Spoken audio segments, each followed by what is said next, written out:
Então, boa tarde, pessoal. Obrigado pela presença de vocês. Hoje a gente vai fazer um evento um pouquinho diferente, né? A gente vai conversar com a Juliana, com a Amanda e a Jéssica. A gente vai falar aqui, entre aspas, sobre não arqueologias. Eu acho que é importante a gente conversar sobre isso aqui dentro do museu, porque às vezes rola um pouquinho de desentendimentos, digamos assim. As pessoas às vezes podem achar que o que a gente faz não entra no campo arqueológico, enfim. Muitas vezes acaba se formando um preconceito por desconhecimento da área, que a gente está aqui apelidando de não arqueologias. Então, nessa parte, a gente vai ter a apresentação da Amanda, que é da Federal do Pará.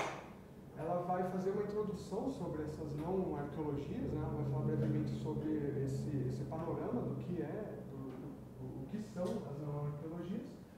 E depois a gente vai ter, né, no caso, digamos, dois estudos de casos. Assim, o da Juliana, que é daqui, mestrando aqui no museu, sobre arqueologia e comunidades tradicionais, o trabalho da Juliana que ela vem desenvolvendo lá no sertão da Bahia, que eu li a qualificação da Juliana, muito boa, estou aguardando ansiosamente pela sua dissertação. E teremos também a Jéssica, que é graduanda aqui da História, da FEFELESH, que vai entrar então no outro campo da não arqueologia, que é a arqueologia de jogos, né, o arqueogame, que a Jéssica fez um trabalho super legal sobre o processo de mumificação no jogo Assassin's Creed Origins. Então, a gente vai começar agora, eu passo a palavra para a Amanda. Vocês têm 30 minutos para falar, cada um. Okay. Depois a gente abre para questões no fim, para a gente conversar, tá bom?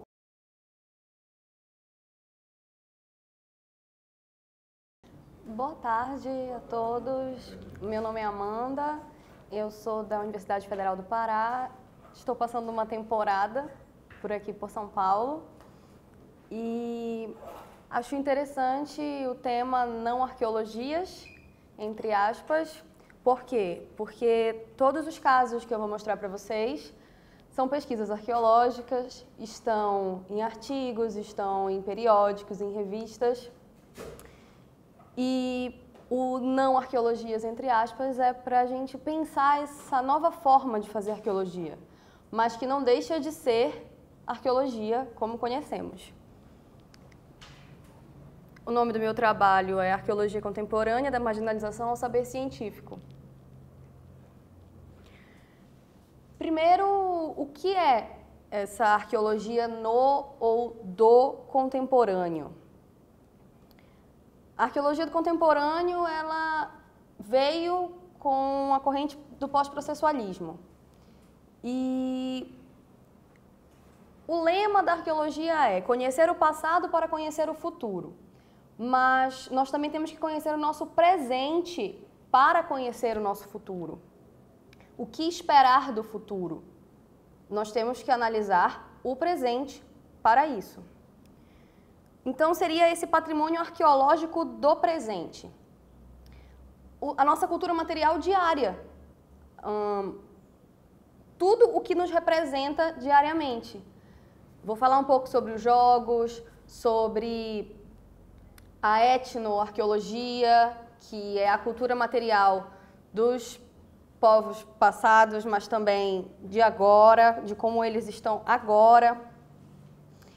E será que, se nós conseguirmos estudar essa arqueologia do presente, nós vamos conseguir prever o que vai acontecer no futuro? Provavelmente. Provavelmente, no nosso futuro, terão muitas outras arqueologias que ainda não foram exploradas. A arqueologia é o estudo da cultura material.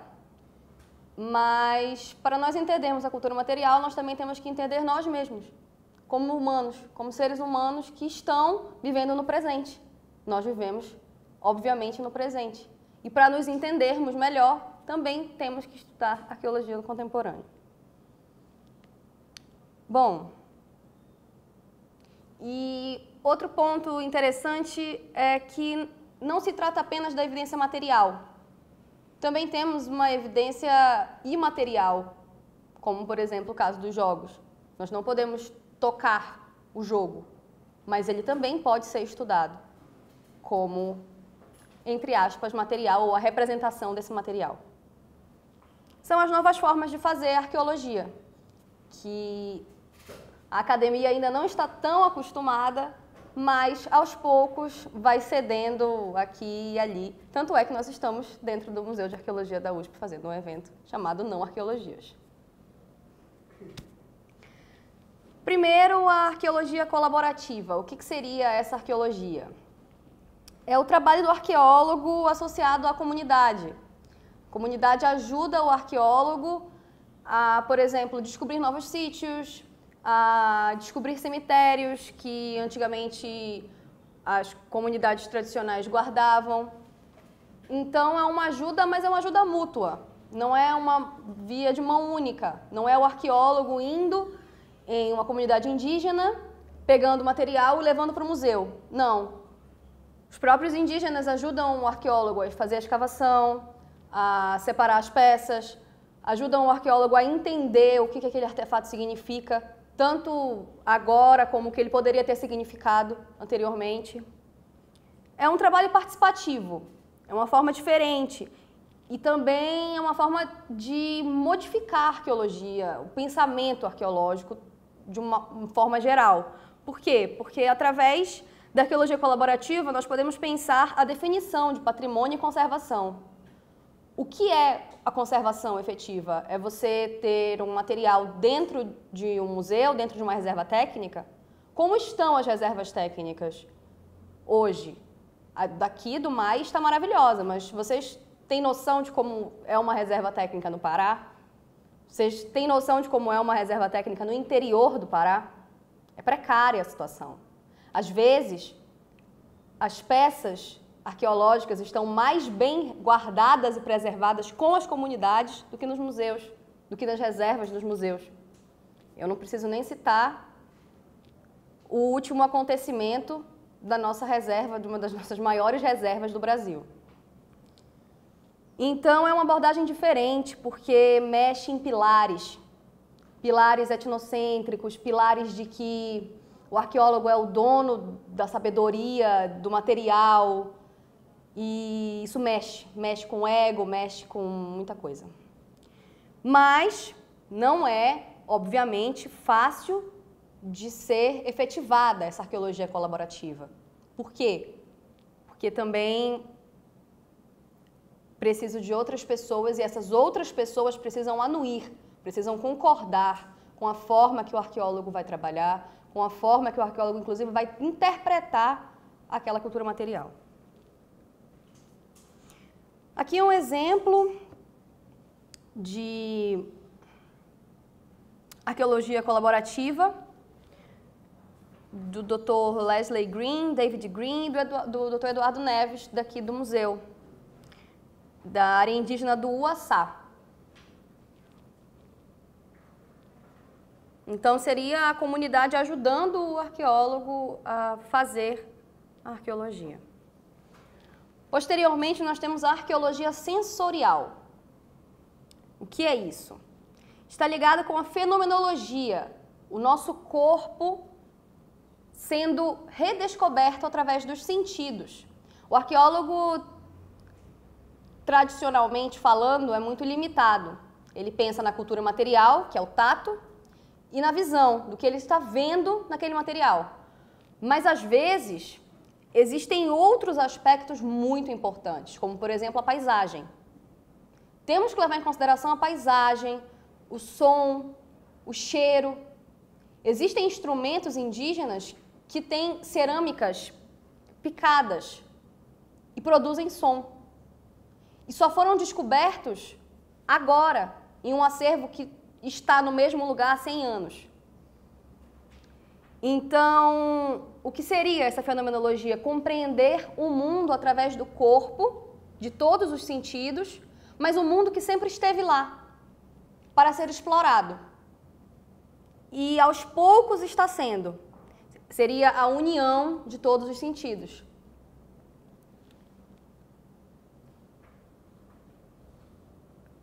Eu trouxe um livro do Museu Paraense Emílio Gueldi.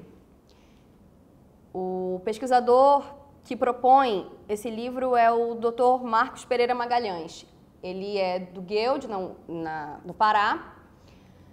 E quais são as proposições dele? Ele afirma que a Amazônia, na verdade, ela é antropogênica. O que é isso? Ela foi manejada por anos e anos, por milhares de anos.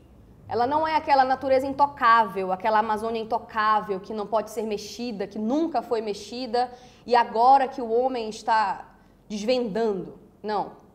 Ela já foi mexida, ela já foi completamente modificada por indígenas, que colocaram novas formas de paisagem, que plantaram árvores que não são da região, são formas de manejo da paisagem. E às vezes a gente acha que não, que é tudo intocado, que nós temos que descobrir e redescobrir tudo. Nem sempre é dessa forma. Bom, difícil, né, pensar a Amazônia como algo que já foi mexido, que já foi manejado, que já foi e voltou. É bem difícil, mas é a realidade. E agora a gente passa para falar sobre a etnografia na arqueologia. Nós vamos ter um trabalho, daqui a pouquinho, que vai abordar um pouquinho a etnografia, então eu não vou me estender muito. Mas o que seria, em linhas gerais, a aproximação da arqueologia com a antropologia? Nem todos vocês me conhecem, mas a minha formação, meu mestrado, é em antropologia, com ênfase em arqueologia. O que isso quer dizer? Quer dizer que eu tenho que ter um olhar do antropólogo para fazer arqueologia.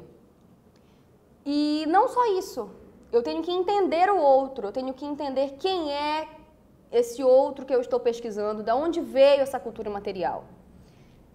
Obviamente, não vou dizer que é certo, não vou dizer que é errado, mas gosto muito da forma que eu trabalho e da forma que a arqueologia me foi apresentada, juntamente com a antropologia. Por quê? Porque o artefato em si, a cultura material em si, o que ela vai me dizer? Como ela foi feita, a manufatura, as cores, o que mais? A forma, talvez função, nem sempre. Mas quando eu estudo aquela cultura, aquele povo, a cosmologia do povo, eu entendo muito melhor aquele artefato, aquela cultura material. Como cultura material, representando uma etnia, um povo, com simbologia, com significado, às vezes completamente distinto do que o arqueólogo acredita que seja o significado da função daquele objeto. O primeiro ponto de divergência, não divergência, mas de diferente, quando a gente atrela a arqueologia na antropologia, é a observação participante. O arqueólogo, além de ser o detentor da cultura material e o que vai buscar essa cultura material, escavar essa cultura material, ele também tenta observar aquele povo, tenta observar quais são as características que estão além da cultura material com as pessoas que diariamente convivem com essa cultura material muito mais às vezes do que o próprio arqueólogo. Acham no quintal das casas e etc. Então seria uma mudança no foco e no olhar do arqueólogo, uma mudança de perspectiva. Você sai do estigma de pesquisador, detentor do conhecimento e tenta se abster. Você tenta conhecer e compreender esse outro que você está estudando, a cultura material. O outro, é muito simples esse exercício. Eu sou o outro para vocês e vocês são outros para mim. Por quê? Porque eu não faço parte do convívio. Eu vim do Pará, vocês são de São Paulo. Então, quem seria o outro? Depende da perspectiva. Aqui é um exemplo de uma pesquisa no território Assurini, do Xingu, da professora doutora Fabiola Silva, que também é daqui da casa. E também tem uma outra forma de fazer etnografia sem falar especificamente de povos indígenas, como, por exemplo, essa etnografia urbana de pinturas rupestres de Belo Horizonte. O professor Dr. Andrei Snardes tirou fotos de pichações em Belo Horizonte e tentou decodificar, de acordo com a iconografia dessas pichações, quais foram as facções que as fizeram. Se vocês perceberem na imagem aqui em cima, ele delimita todos esses elementos. Provavelmente, os arqueólogos já conseguiram identificar muitas semelhanças com o trabalho do que a gente faz em cerâmicas. Nós fazemos exatamente isso. Nós vemos o que é conjunto, o que não é o conjunto, quais são as iconografias mais presentes e menos presentes e como essas iconografias se mostram. É exatamente a etnoarqueologia do presente. E agora vou falar um pouco sobre arqueogaming, que particularmente é a minha área. O meu mestrado é sobre isso, sobre cultura material e imaterial. O que seria o arqueogaming? Nós também temos um trabalho sobre arqueogaming que vai ser apresentado daqui a pouquinho. Seria a arqueologia atrelada aos jogos, ao videogame. E como isso seria possível? Como atrelar jogos eletrônicos, videogame, a uma ciência tão material, tão cultura material? E de que forma isso seria possível? Fazendo do próprio videogame um sítio arqueológico. Como? De duas formas. Você pode escavar o sítio, você pode, nas mesmas técnicas e métodos aprendidos na arqueologia, redirecionar ele para os jogos. Então você estaria fazendo uma escavação arqueológica digital, pegando características da cultura material presentes nesse jogo e analisando essas características. Existem várias formas de fazer uma escavação arqueológica de um jogo. Não só do jogo em si, como conteúdo, mas também do que extravasa esse jogo. Os cartuchos, as formas representativas materialmente desse jogo. Por exemplo, nós temos um exemplo de uma escavação do Atari, não sei se vocês já ouviram falar, do Andrew, que ele fez exatamente isso. Ele escavou o jogo, só que através da cultura material do Atari. Como exemplo, eu trouxe a pesquisa daqui do Arise, que foi desenvolvida, 0AD, uma homenagem aos antigos jogos de estratégia, em que as fotos são representações de cultura material romana, a domos, a conjuntos habitacionais, o mercado e o forte, em que nesse pequeno artigo, que é uma análise do jogo, conta sobre cada um desses espaços e como eles são representados no jogo e a representação deles de forma realística, digamos assim, de estudos pautados em artigos arqueológicos que falam sobre como era a Domus, de como era Roma antigamente.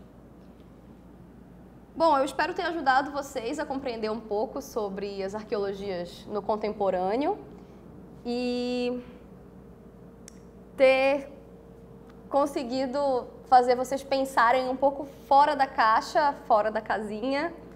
E essas foram as referências que eu utilizei.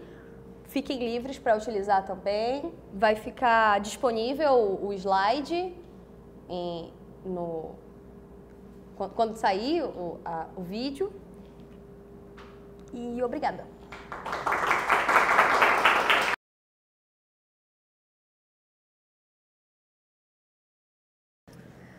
Bom, boa tarde a todos. Muito obrigada pela presença de todos e todas. Então, meu nome é Juliana, eu desenvolvo aqui também uma pesquisa de mestrado junto ao programa. Eu sou orientanda da professora Fabiola, inclusive, e trabalho então com essas temáticas que até me trouxeram aqui. Eu agradeço desde já ao Alex também pelo convite, ainda bem que eu cheguei a tempo do evento, né? E então o que eu trouxe hoje para cá um pouco, tem bastante coisas do que a Amanda já falou, de certa forma, mas eu vou fazer uma questão aqui mais meio paulo freireana, que é tipo tentar construir um conhecimento através da minha própria vivência. Então, a partir disso, a gente vai linkando aí algumas discussões mais teóricas até. Então, arqueologia e comunidades tradicionais é uma questão de autoridade e autonomia. Então, para se discutir isso, eu trouxe aqui uma proposta, que é, então, compartilhar, né? Que é o que a Amanda já fez, que todos aqui, espero que depois também se sinta à vontade de perguntar, questionar, que é, então, compartilhar as vivências, experiências, percepções, perspectivas, reflexões em torno do que eu estou querendo aqui, então, apresentar que é arqueologia e comunidades tradicionais. E aí, eu só posso falar isso aqui se eu estou tentando propor através da minha vivência.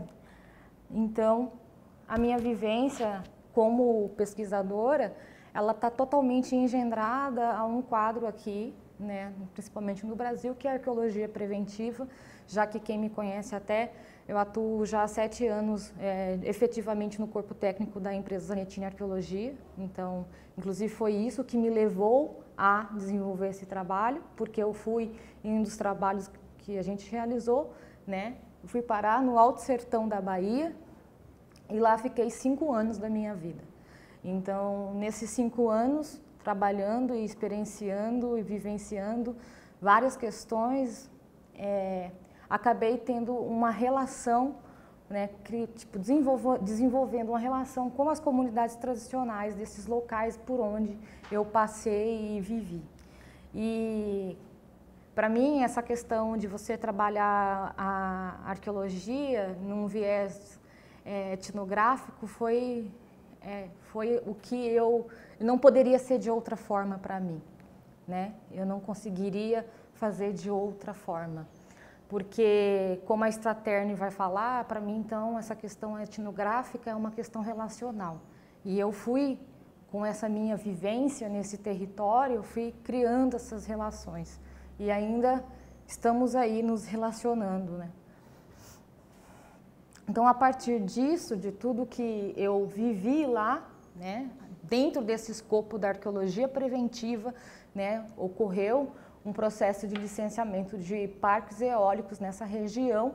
Eu fui para lá para fazer os trabalhos como técnica na época e, a partir de todo esse trabalho que já tinha vindo, né, sendo desenvolvido pela empresa, isso me despertou muitas questões, não só como pessoa, mas como pesquisadora, como ser humano e entre outros pontos.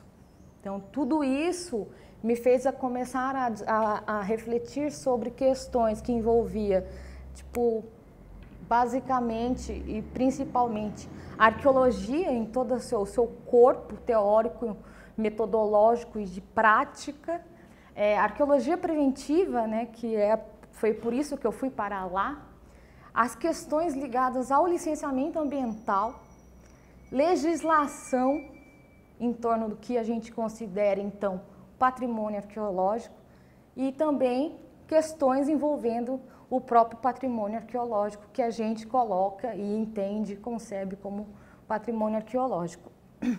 Tudo isso, na verdade, eu lá trabalhando e vivendo aquele lugar, e aí as coisas e as pessoas, então, quando eu estava lá pensando em tudo isso, sobretudo nessa questão do que era então sítio arqueológico, o que é um sítio arqueológico?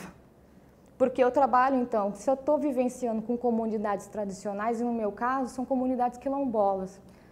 Sítios desta natureza, eles já têm uma essência de não existir. As pessoas elas se relacionavam com o lugar para não serem descobertos. Então, a questão física, de coisas físicas, a relação das pessoas com os lugares era de outras formas. Então, são outros tipos de patrimônios ou de materialidades, de cultura material que eram construídas ali nessa relação ser humano-ambiente, né? Então, mas tudo que eu via na minha passagem por lá, tanto das coisas, pessoas, casas, lugares, caminhos, tudo isso para mim, então, convergia para que, dentro desse escopo gigantesco de arqueologia preventiva, licenciamento ambiental, legislação, era o patrimônio arqueológico, né? Tudo envolvia isso. E isso me fez então, propor um estudo aqui junto ao programa, né, de pós-graduação em arqueologia, mas levando em consideração esses 3 pontos de discussão: território, paisagem e materialidade. Então, eu estou já, sempre fugir de tentar entender só o que é o físico, o objeto, o vestígio ali. Estou tentando, através desse estudo da paisagem do território, entender, na verdade, como as pessoas se relacionam com os lugares, com as coisas, como elas constroem a sua noção de território, como elas constroem junto com esses lugares, esses objetos, com essas coisas, com os caminhos, essas paisagens. Então, foi a partir disso, né, de todo esse contexto, que eu comecei a, então, refletir e também direcionar as minhas problemáticas de estudo. Como eu falei, né, então a partir de tudo isso, foi como eu comecei a pensar como as pessoas da comunidade cristina, que é a comunidade que eu trabalho junto com eles, desenvolvo esse trabalho junto com eles. Infelizmente, meu trabalho não pôde ser participativo e colaborativo desde o início, porque eu vim de uma arqueologia preventiva que tem as suas limitações e a gente deve reconhecer, mas ao mesmo tempo eu agradeço, por exemplo, a pessoa do Paulo Zanettini, que me deu abertura para que eu, mesmo nesse escopo de trabalho, eu pudesse começar a desenvolver outras posturas lá ali dentro desse campo. E, então, a partir disso, aprender como essas pessoas da comunidade se relacionavam e se apreendem em sua vivência junto ao espaço, né? O processo de construção da noção de território, o processo de construção das paisagens e, a partir disso, então, refletir como que esses processos de vivências fizeram e fazem com que essas pessoas da comunidade alcancem conhecimentos específicos, né, sobre o seu território. E não só esses, como os processos e fenômenos que envolvem as dinâmicas ambientais, tão caras a tantas outras áreas da arqueologia, né? Mas também essa questão do simbólico, do cosmológico, de ser e viver no mundo. Então, isso para mim é muito importante. E a partir de tudo isso, eu comecei então, para mim, o patrimônio arqueológico, na verdade, eu entendo ele como essas materialidades, né? Só que aí tem uma questão já, uma das problemáticas, que as materialidades, como a Amanda já tinha ali pincelado, ela não vai trazer só essa informação sobre tecnologias, morfologias desses objetos de sociedades do passado. ela também vai trazer, e também muito menos só dados sobre dinâmicas e processos geoambientais, mas as histórias, memórias, identidades, narrativas, de comunidades vivas, que eles estão lá, eles fazem parte daquilo, né? E eles também dão, então, a tudo isso novos sentidos, que é o que a Smith e a Waterton vai falar, né, no livro delas. Que é também uma defesa que elas fazem. Não está aqui, eu não coloquei nos slides, mas a minha perspectiva de trabalho, eu me centro muito na etnografia arqueológica do Ramilax e na arqueologia do presente, né, do Ruibal. Porque, para mim, quando o Ruibal propõe, então, estudar a arqueologia como estudo das materialidades, vai de encontro com o que eu também estou buscando como uma autorreflexão e uma reflexão para esse estudo, essa pesquisa arqueológica que eu procuro desenvolver, né? Então, e é uma coisa que é uma postura crítica e também autorreflexiva, porque conforme eu vou fazendo esse trabalho, eu também tenho que olhar para mim, né? Você não está... E isso, na verdade, é Paulo Freire, entendeu? Você não está solto no mundo, você não está solto, você tem um suporte que é o espaço, você está em algum lugar. E você, mesmo que você não quer, você está se relacionando com o mundo. Então, nenhum pesquisador é isento de qualquer outra... Tipo, teve uma vez que foi na Semana de Arqueologia, daqui do MAI, acho que em 2015, que veio o Gustavo Politz, que é até um pesquisador que eu admiro muito, né? E ele falou até uma questão de ativismo, né? Ele falou assim, não, você, tipo, ou você é arqueólogo, você não é ativista, você não tem nada a ver com política. Então, quando você propõe coisas assim, você já está entendendo já que a arqueologia é uma construção, é uma ciência social, ela está totalmente em construção e que, além de tudo, que por isso que eu coloquei o nome da apresentação como autoridade e autonomia, porque quando você faz pesquisas por outros vieses não tão tradicionais, você vai de encontro realmente com esse discurso de autoridade de uma ciência, né, que tem mais de tipo, tem um caráter objetivo, que tem algo que tipo que as pessoas ali, não existem pessoas ali, porque para ser ciência as pessoas têm que ser meio que quase retiradas de todo o processo, né? Então, as pessoas se importam mais com os objetos e não se importa com quem fez os objetos, porque os objetos estão ali. Por mais que todo qualquer objeto também, tipo, emane as suas próprias sensações do mundo e provoque isso, e isso também se torne relacional. Então, foi neste ponto que eu comecei a constatar a problemática, então, de quem, afinal, tem autoridade de falar sobre a materialidade do arqueológico no processo de construção do conhecimento.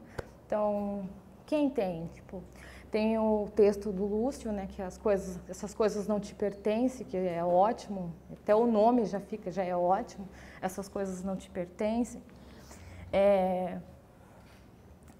E você, conforme você vai trabalhando, principalmente com essa questão etnográfica, de uma perspectiva etnográfica, e junto a comunidades tradicionais, você vê que, tipo, locais que normalmente, dependendo da sua postura como pesquisador, você simplesmente ia passar batido, você não ia considerar aquilo, né? Mas você não consegue então apreender esses significados, esses conhecimentos, essas sensações dessas pessoas, e que o que elas têm é uma via de mão dupla, elas também têm a oferecer.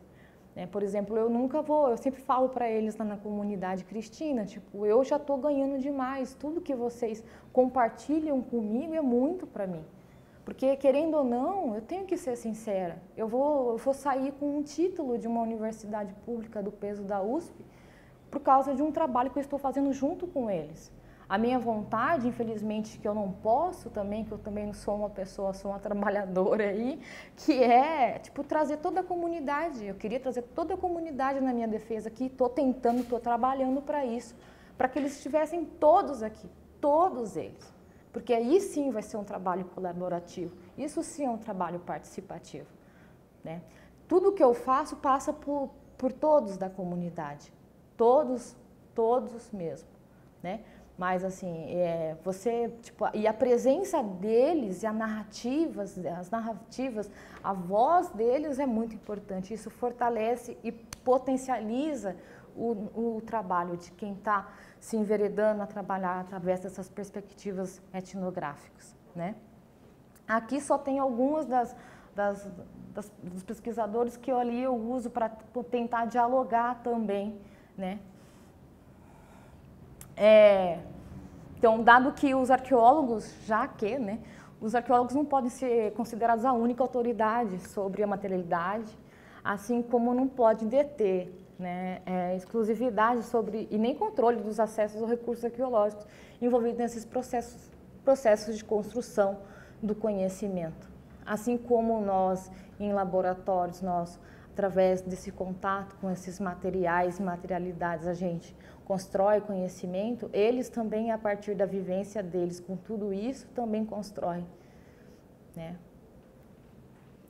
E que, para mim, então, não tem como você discutir qualquer coisa que envolva arqueologia e comunidades tradicionais sem você se debruçar, então, sobre o próprio pensamento arqueológico e sobre essa questão de autoridade que gira em torno da arqueologia. Porque quando você vai, tipo, se lança a estudar isso, se propõe a pesquisar uma via como essa, você vai de choque contra várias posturas, contra vários olhares, né? Eu aqui mesmo, nessa mesma sala, já ouvi que tipo, pesquisas como a minha não é de arqueologia.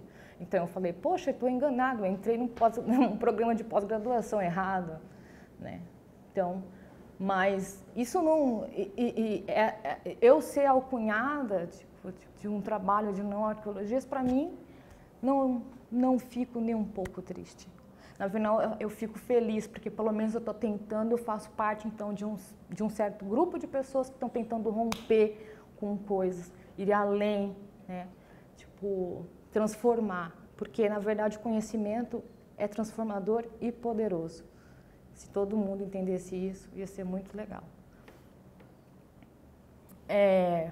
E essa autoridade, né?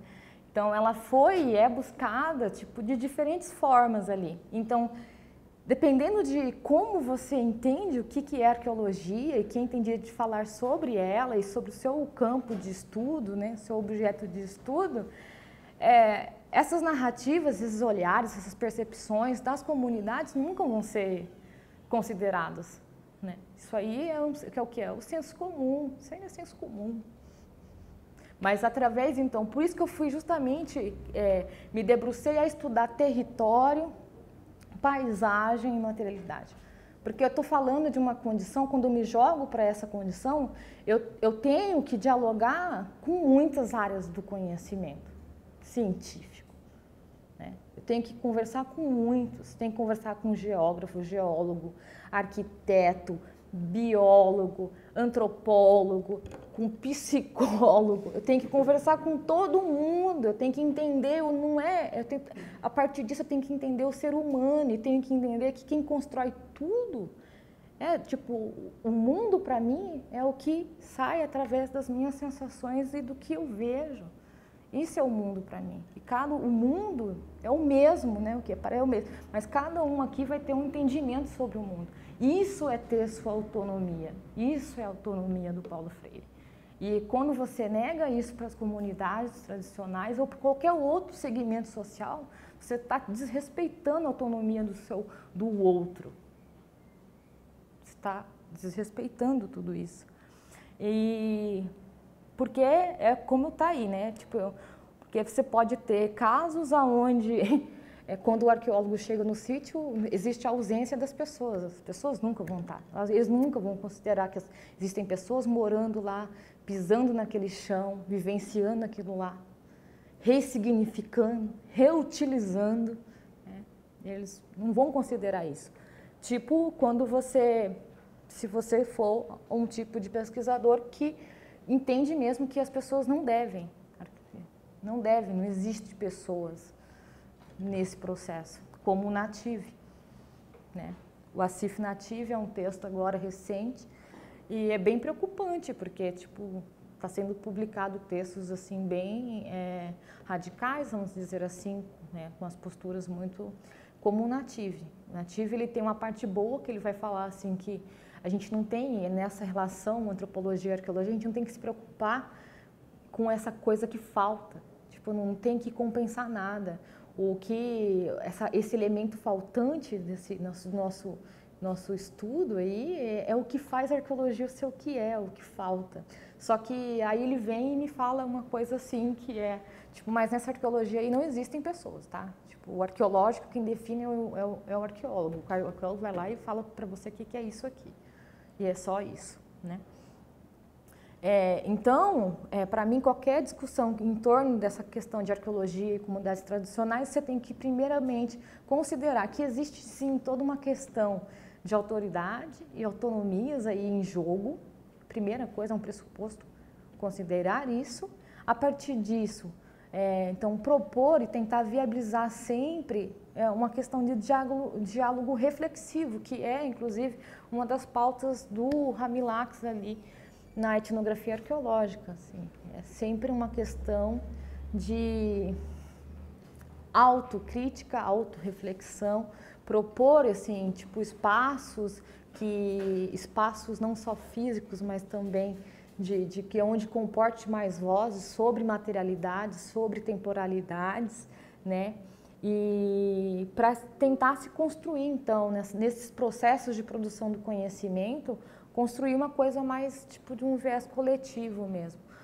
Porque, assim, é difícil, e aí não é fácil, porque arqueologias que não tem pessoa é muito fácil, né? Tipo, você vai ter outras problemáticas, porque você não vai ter discordâncias. Quando você faz um trabalho participativo, colaborativo com outras pessoas, você corre o risco também de ouvir um não, você está errado, não é bem assim, eu não acho desse jeito, mas é isso que é o interessante também.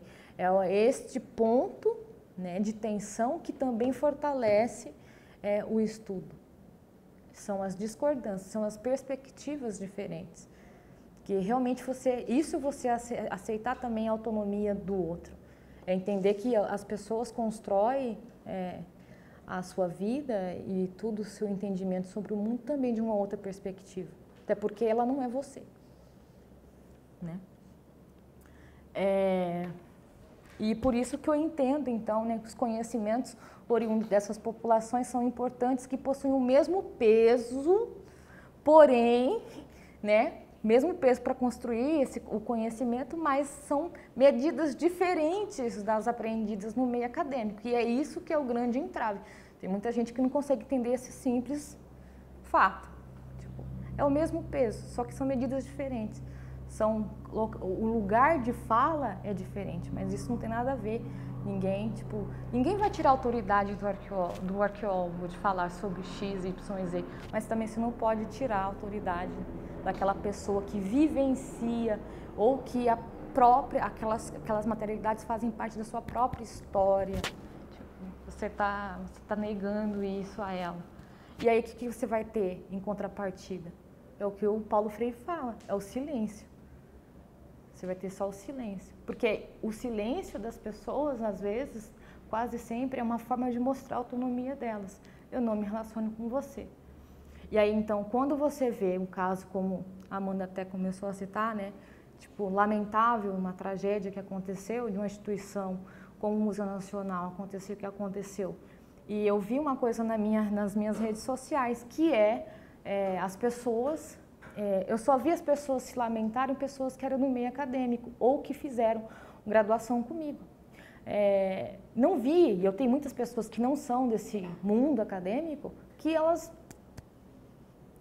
não tinham, porque não sabe. É a mesma coisa quando você vai falar de arqueologia para alguém, a pessoa fala para você de dinossauro, você fica bravo com ela. Mas assim, o que acontece? Tipo, ela tem a obrigação de saber? É assim que a gente vai se aproximar das pessoas e mostrar o que é arqueologia? Porque também tem essa questão, se você não deixa a pessoa discutir, dialogar, como é que você quer só comunicar, estabelecer comunicados? Dialogar é uma coisa que você também aceita esse outro olhar. mesmo podendo manter o seu. Então, bom, e aí aqui eu só vou, já está acabando, tá, pessoal? Então, para mim, eu também compartilho, então, dos entendimentos aqui da Davis e da Atalay, sobretudo. A Atalay é uma pesquisadora que eu me apaixonei pelos trabalhos dela, né? E começando pela Agda Davis, a arqueologia, então, para mim, é uma das formas que você tem para recuperar essas evidências, na verdade, de lutas passadas, para mim, no sentido de tudo que você vivencia no seu território, na sua relação com as coisas, com os lugares, com o mundo, né? E não é só para nós, entendeu? Para mim, não é só para mim, eu não faço arqueologia só para mim, eu faço também para o outro, né? E, ao mesmo tempo, questões que a Atalay vai colocar sobre implicações éticas. Porque, por exemplo, dependendo de como você pensa o que é arqueologia, como você conduz as suas pesquisas, isso também pode, implicar futuramente em questões sérias junto a esses processos à sociedade, à comunidades, né? E pensar que isso tudo, que a arqueologia mesmo, é uma questão, quem pratica, quem faz arqueologia no Brasil, isso é a minha carta de frente, quem for, estiver esperando a minha dissertação, é a minha carta de frente. O grupo de pesquisadores que atuam nessa área de arqueologia no Brasil é muito pequeno, é seletivo ainda, e infelizmente ainda é elitista.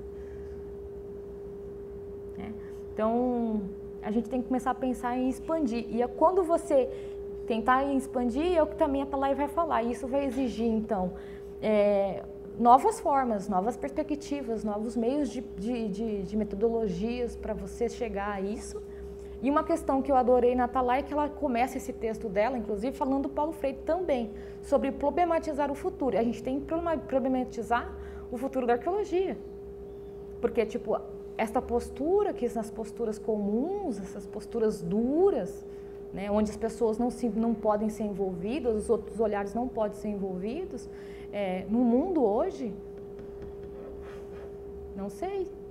Eu estou com medo, na verdade, de todo esse cenário político que está acontecendo, de tudo que está acontecendo com relação às instituições de ensino, né? Já que eu atuo junto com eles, né? Estou com eles, com as comunidades tradicionais ali, estou com medo por eles também. Você está vendo pessoas ligadas ao preto, estão desrespeitando totalmente, querendo retroceder legislações sobre demarcações de territórios tradicionais. Então, assim, e no meio de tudo isso, eu como pesquisadora, eu vou falar o quê? Não, isso não me diz respeito? Como assim? Como não me diz respeito? Me diz respeito, está tudo junto, é tudo conectado, né?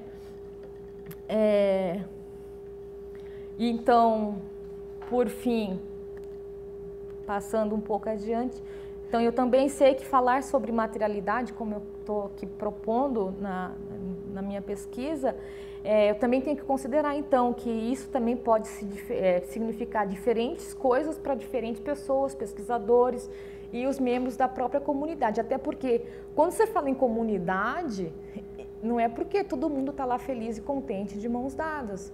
Você tem ali individualidades, é um corpo formado por individualidades e essa coletividade ela se dá em níveis e graus e momentos diferenciados. Então, dentro da comunidade também é formada por diversos olhares e percepções de mundo, né?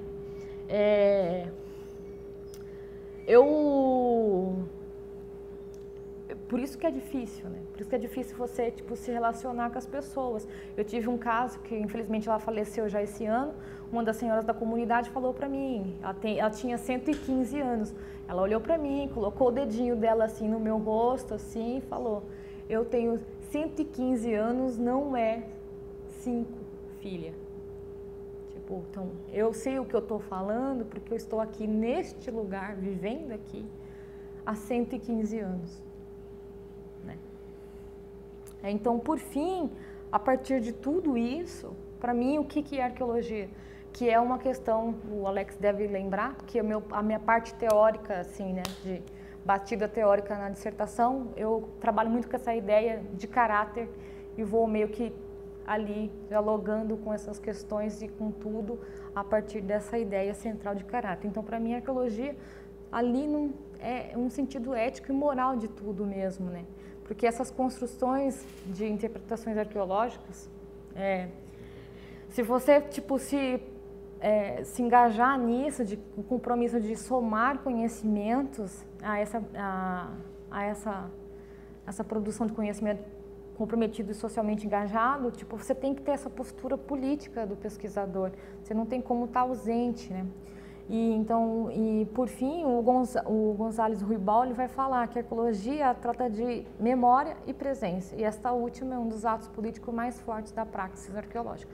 Se você está lá, não adianta você não querer se isentar de coisas. Você está participando, você está lá. Então, por exemplo, quando eu fui fazer e propus à comunidade cristina desenvolver um trabalho junto com eles, eu já tinha certeza na minha vida que isso é para o resto da minha vida. Isso não vai terminar quando eu acabar o mestrado, porque é o resto da minha vida.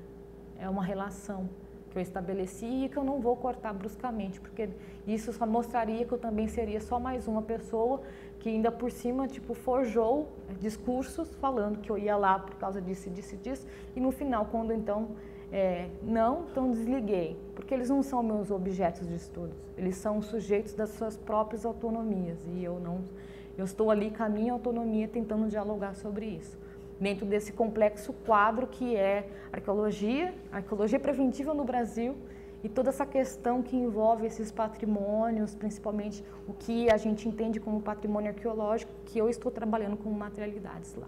Tá bom? Muito obrigada, desculpa se eu falei muito.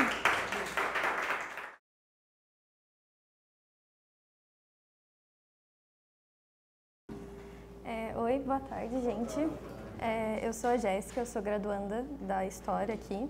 E primeiro eu gostaria de agradecer muito ao Arise pela oportunidade de estar falando aqui. Enfim, e o Alex falou, na verdade, que eu falaria sobre mumificação. Na verdade, eu foco mais na mumificação, mas eu passo um pouco pelas práticas funerárias, inclusive enterramento, do jogo do Assassin's Creed Origins. Na verdade, a minha apresentação está baseada num artigo que eu escrevi com o Matheus, que vai sair daqui a pouco, que tem o mesmo título, né? E ele surgiu através de uma apresentação de uma aula que eu dei lá na Ubisoft, que foi antes do lançamento do jogo, sobre contextualização histórica, uma coisa assim. Esse jogo ele foi desenvolvido pela Ubisoft de Montreal, e ele foi lançado em outubro do ano passado. Então vai fazer um ano aí que ele está no mercado. E ele é de mundo aberto, você pode jogar com 2 personagens, que é o Bayek, que é o personagem principal, e em algumas horas você pode jogar com a esposa dele, que é a Aya. Eu dei só essa introdução, porque na verdade essa parte quem escreveu foi o Matheus. O recorte, a gente escolheu as práticas funerárias porque assim, é um jogo enorme, assim, ele é de mundo aberto, então você pode ir para várias regiões do Egito, ele mostra a vida nas cidades maiores, nas cidades menores, então você tem muitos elementos que você pode analisar. E eu peguei a religião, que ela é muito forte no jogo, e principalmente as práticas funerárias, porque, por exemplo, ele entra dentro das pirâmides, mostra o funeral de um amigo dele, que eu até vou falar e tal. O jogo ele se passa no período ptolomaico, que ele é mais próximo ali de 30 a.C., mas o período ptolomaico ele é de 304 a 30 a.C., e a gente tem que ter em mente também que o Egito ele surge unificado em 3100 a.C., então tipo, tem muito chão antes dele. Os enterramentos, como eu vou falar de enterramento, né, os mais antigos eles aparecem do período pré-dinástico, que é de 5.500 a 3.050 a.C., e alguns já apresentam alguns traços de mumificação. Mas a primeira evidência que a gente tem das dinastias, que são dos governantes, né, é do rei Djoser, que ele é da primeira dinastia, que é de 2.920 a 2.575 a.C., mas só encontraram um braço, que ele estava enfaixado com alguns braceletes e ele possuía um tipo de uma resina nele, que ela era usada nos rituais de mumificação. A mumificação a gente tem principalmente também por conta, as evidências, né, são principalmente também a literatura funerária, que são os textos funerários, né, que tem vários livros, mas os principais são o texto das pirâmides, que é o mais antigo, que eram os textos que foram encontrados, escritos nas paredes das pirâmides. Existem os textos dos caixões, que são do Médio Império, e que é interessante porque ele mostra um certo medo da morte dos egípcios em relação a isso, principalmente da passagem para o mundo dos mortos, que seria uma coisa muito perigosa, assim. Tipo, qualquer falhinha ele não ia mais e já era, e ele iria para as águas primordiais, que seria o caos, e ele seria esquecido, ele não teria a vida após a morte. E tem o Livro dos Mortos, que aparece no jogo, inclusive, que ele é do Novo Império, que é de 1550 a 1070, que ele já muda, ele é seguinte ao Livro dos Mortos, ele muda isso. Ele aposta mais em proteções para que essa passagem para o mundo dos mortos seja segura, seja feita de uma forma boa. Essa passagem para o mundo dos mortos, uma das formas que ela é assegurada é pela mumificação. Ela, antes de 2181, ela não era feita por todo mundo, era só para a família real e para o rei. Aí depois ocorre tipo, todo mundo pode fazer, porque pela mumificação você estaria se igualando ao deus Osíris. E como assim você, qualquer um, se igualar ao deus? Eu sou seu rei, eu posso, você não pode. Então, depois disso, você pode fazer isso. E ele é relacionado ao deus Osíris, porque Osíris seria a primeira múmia. A gente tem o relato pelo mito, que foi o que é mais usado, pelo mito de Heródoto, que inclusive eles falam no Discovery Tour do jogo sobre esse mito. E ele não é muito bom, assim, ele é bem usado, mas ele não é muito recomendado porque a versão do Heródoto não bate com a dos outros autores da época, e também ele envolve muitos elementos helênicos no meio da narrativa. Então, mas basicamente o mito seria que Osíris, ele era um governante muito bom e ele tinha um irmão, que era o deus Sete. O Sete, ele tinha inveja do irmão e tal, então ele decide matar o irmão. Ele tira secretamente as medidas do irmão um dia, ele manda confeccionar um caixão com as medidas exatas dele e dá uma festa. Nessa festa ele propõe uma brincadeira esquisita, mas tudo bem, que quem coubesse exatamente naquele caixão seria o dono daquele caixão. E o Osíris, ele entra no caixão, cabe perfeitamente. O Sete, ele fecha o irmão dentro do caixão e joga esse caixão no Nilo.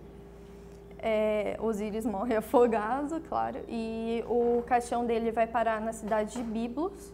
Lá, a esposa dele, que é a deusa Ísis, encontra e leva ele de volta para dar um enterramento adequado para ele. Sete descobre e daí surgem duas versões. Na primeira versão, Ísis teria... quer dizer, Sete descobre e desmembra o irmão. Aí tem duas versões. Na primeira, a Ísis vai atrás dessas partes do corpo que Sete desmembrou e espalhou pelo Egito, e ela enterra. E a segunda, que seria relacionada com o mito da mumificação, é que ela junta essas partes, faz uma múmia do esposo, né? E dessa múmia ela engravida do Horus. Então, nesse mito, além da mumificação, também tem que a semente da vida ela permanece mesmo após a morte. E para toda coisa boa, você precisa passar por uma decadência antes, que seria esse desmembramento. Né? Toque. Aí aqui a gente tem uma imagem, que é possivelmente um sacerdote, caraca, tá difícil, gente, sacerdote mexendo num corpo, né? A origem da mumificação ela é muito discutida ainda. Existem duas linhas. Uma linha acredita que houve uma observação da alteração dos corpos na areia do deserto. Então, tipo, eles viram que o deserto providenciava uma mumificação natural. E o outro diz que esses enterramentos no deserto já eram propositais para causar essa mumificação natural, e daí eles só foram desenvolvendo outras técnicas para deixar isso mais sofisticado. A mumificação ela acontece também porque é o seguinte: todos os seres humanos, de acordo com o mito egípcio, são formados por 5 elementos. O Ka, que seria a sua vontade de vida.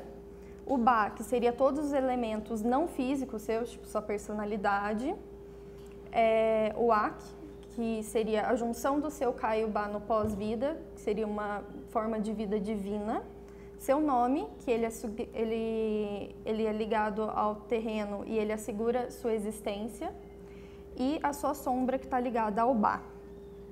A mumificação, a separação e junção desses elementos teriam que ser asseguradas para que você conseguisse um pós-vida bom. E essa que seria o momento de estresse da passagem da vida para a morte. Você assegurar a segurança, mas você proteger esses elementos para que eles se juntassem no pós-morte. E por isso existem esses ritos, incluindo a mumificação e alguns amuletos. A mumificação, especificamente, ela seria para conservar o corpo, para que o Ka conseguisse reconhecer ele e, através dele, prover sustento, para o Ba, porque o Ba do morto teria todas as necessidades que um ser vivo tem. Então, tipo, precisa comer, precisa beber e etc. Então, ele precisa reconhecer o corpo para que o corpo faça isso por ele. Então, se você não mumificar, ele vai deteriorar, ele não vai mais reconhecer esse corpo. E também dizem que, na verdade, esse processo de mumificação ele era opcional, ele não era necessário para que você conseguisse um pós-vida bom. Você podia fazer, mas isso seria apenas uma precaução, porque quem não tinha um enterramento digno poderia se salvar também. E esse processo ele passa por muitas mutações ao longo da história do Egito, porque também 3.000 anos, né? Nesse período, no Ptolomaico, ele já estava em decadência porque ele tinha se tornado comercial, então não era mais feito com tanto, vamos dizer, cuidado como antes. Vamos dizer assim. E também eles voltavam mais para o exterior da múmia, não mais para a conservação interna. No jogo, esse processo ele sempre aparece com esses homens vestidos de maneira diferente, como nesse, e que podem ser os sacerdotes, e eles sempre estão relacionados aos corpos, sempre mexendo nos corpos ou gesticulando em cima dos corpos, uma coisa assim, com os corpos abertos ou, como no caso, ele colocando um natrão, que é um elemento que eles usavam para tirar os líquidos do corpo, para secar o corpo. É que nem quando a gente era pequeno e malvado e jogava sal no sapo, é a mesma coisa. Então, e no slide 2, a gente também pode ver que ele está colocando os órgãos nos vasos canopos, o que é engraçado e chama atenção porque nessa época não se tratava mais o interior das múmias da mesma maneira que antes. Então, esses vasos canopos, que são os vasos onde colocavam os órgãos internos, que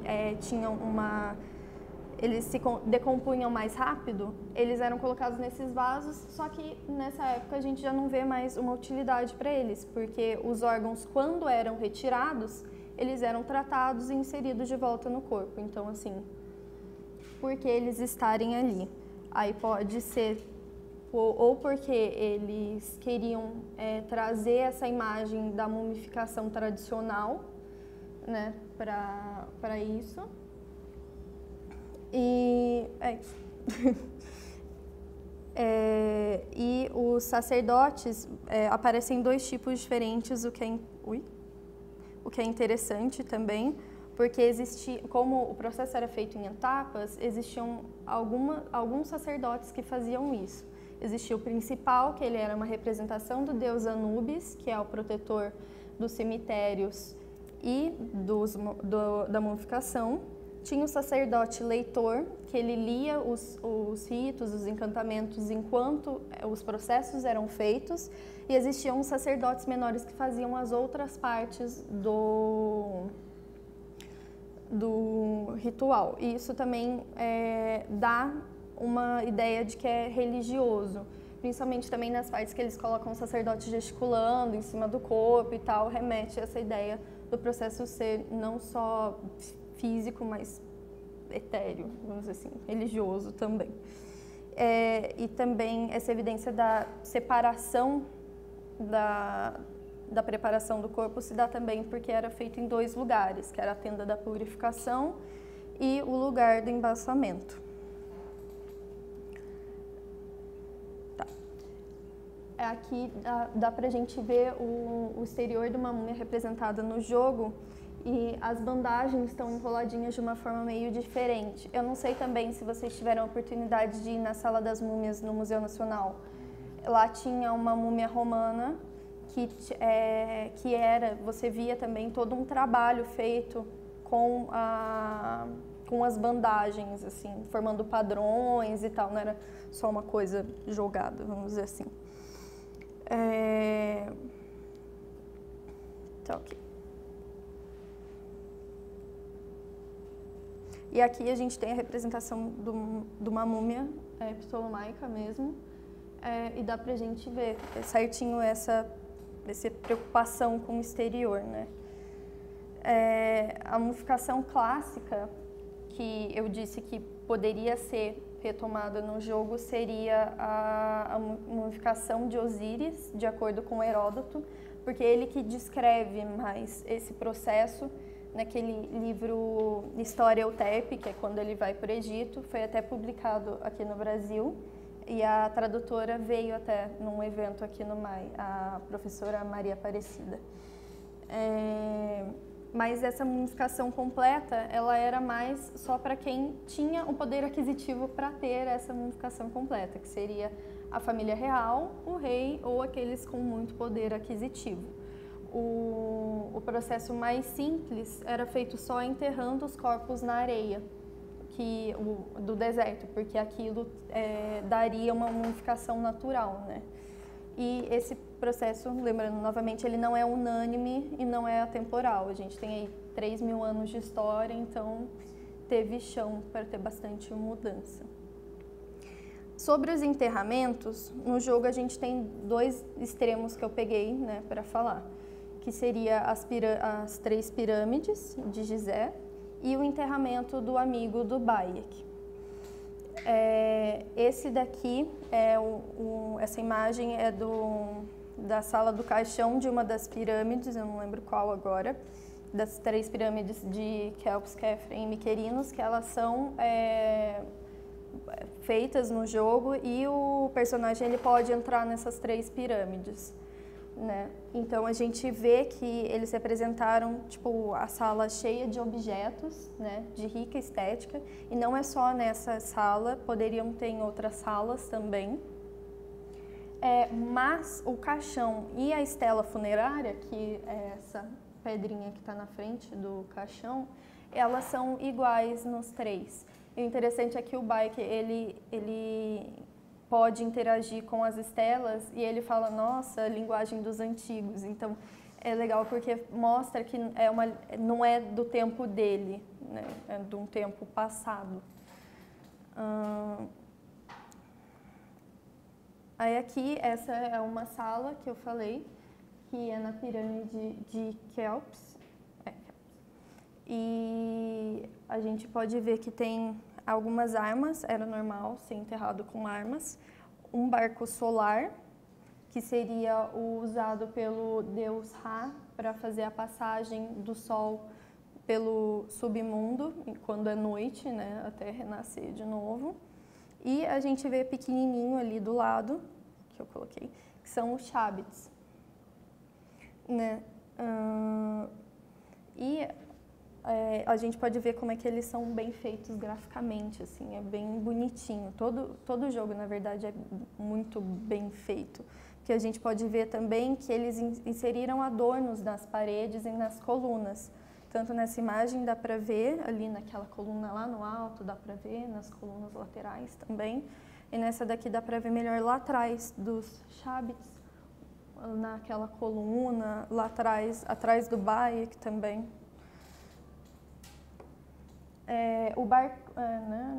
tá. Os Chabits, é interessante também eles aparecerem porque esse enterramento seria do Antigo Império e os Chabits só foram aparecer bem depois no Médio Império. Então, que é ligado à ideia de ajudar nos trabalhos onerosos, quando surge a ideia de que os mortos teriam que trabalhar nos campos de junco para servir o deus Osíris, que seria o rei do submundo.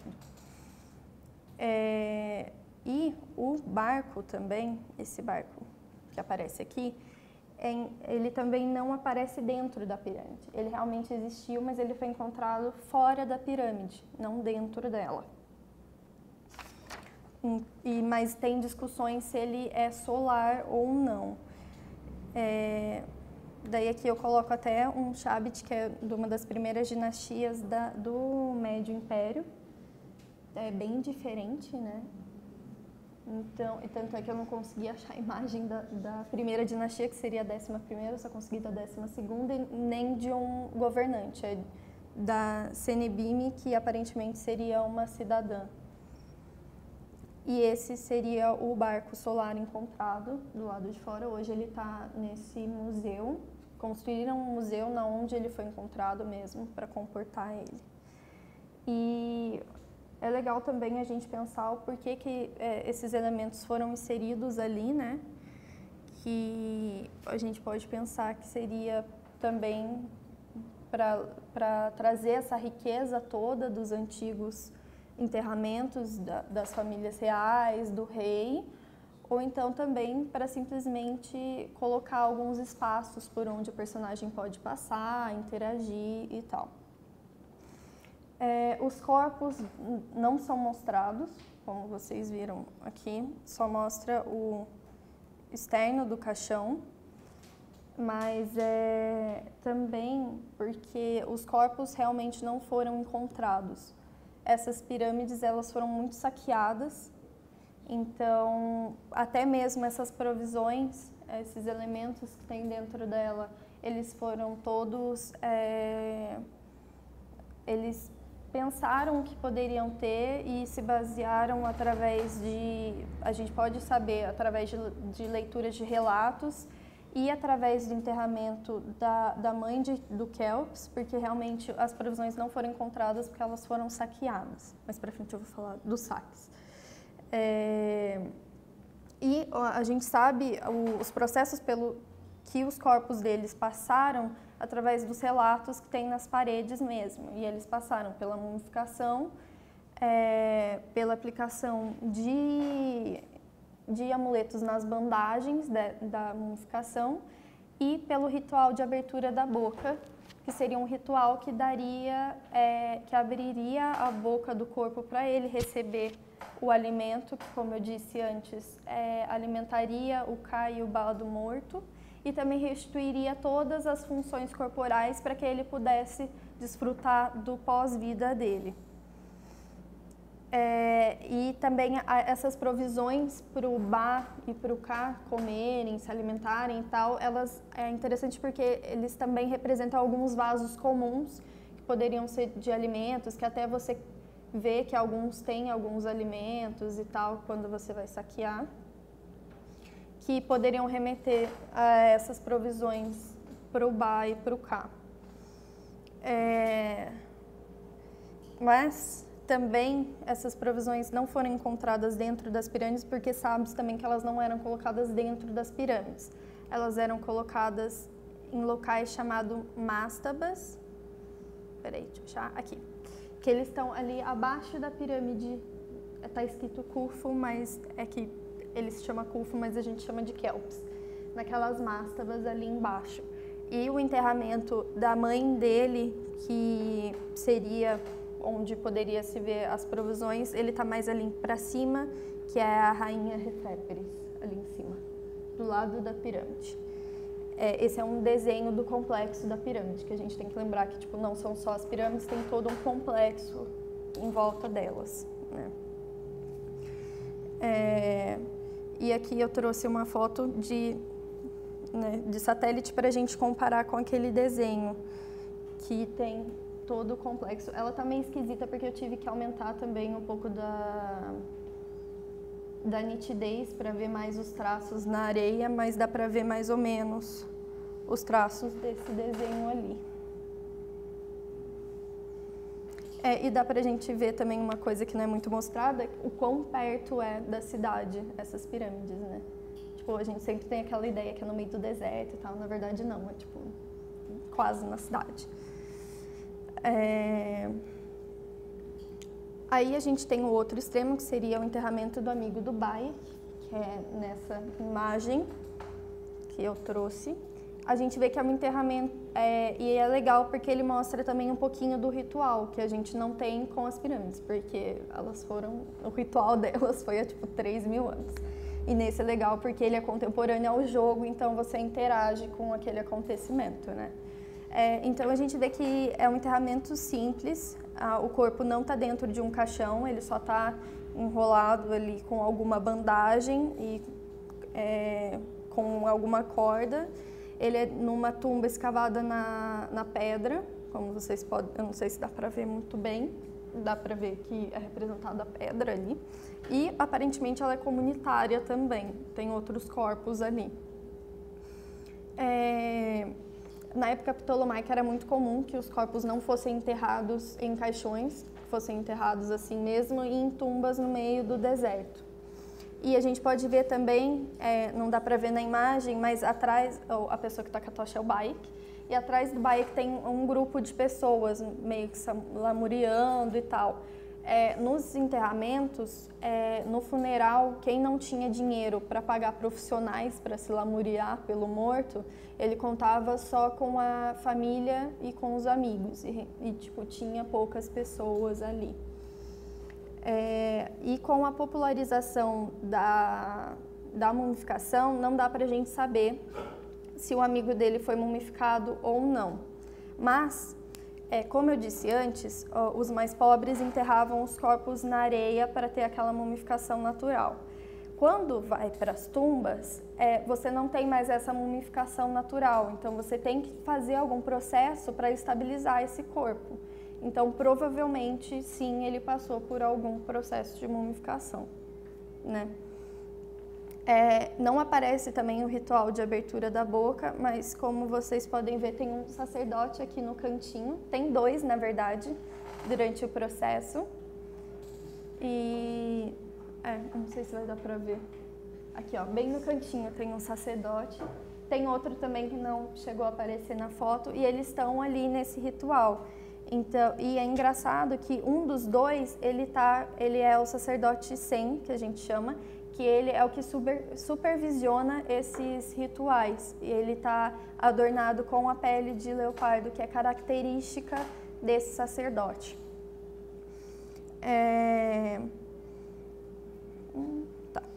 Uma coisa que é interessante, que é mostrada no jogo, é que são os saques e intervenções nas tumbas. Com o Bayek, quando você entra nas pirâmides, você pode saquear, pegar alguns elementos e tal.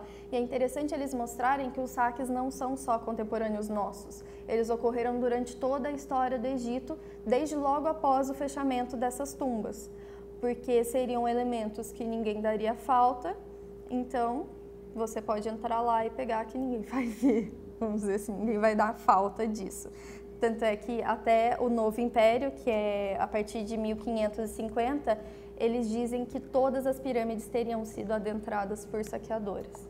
Então, assim, em 1550 a.C. já tinha sido saqueado, sabe? Então, e é legal também mostrar que o jogo ele se preocupa muito em mostrar que suas informações foram baseadas em alguma coisa na parte do Discovery Tour. Essa imagem, por exemplo, é de uma parte do Discovery Tour, se não me engano, é sobre a mumificação. E é legal porque essa imagem eles tiraram de um museu. E eles colocam lá em cima até os direitos e tal. Então é interessante que, aparentemente, eles não querem ser só um jogo de entretenimento, eles querem passar uma informação e informação de qualidade. Porque, como eu estou falando aqui, várias informações que eu falei aqui podem ter, e tem no Discovery Tour. E eu usei uma bibliografia para fazer essa apresentação, para fazer o artigo. Então eu vi que eles também usaram uma bibliografia, ou pelo menos alguns, como é que chama? Consultores, para fazer esses elementos do jogo, né?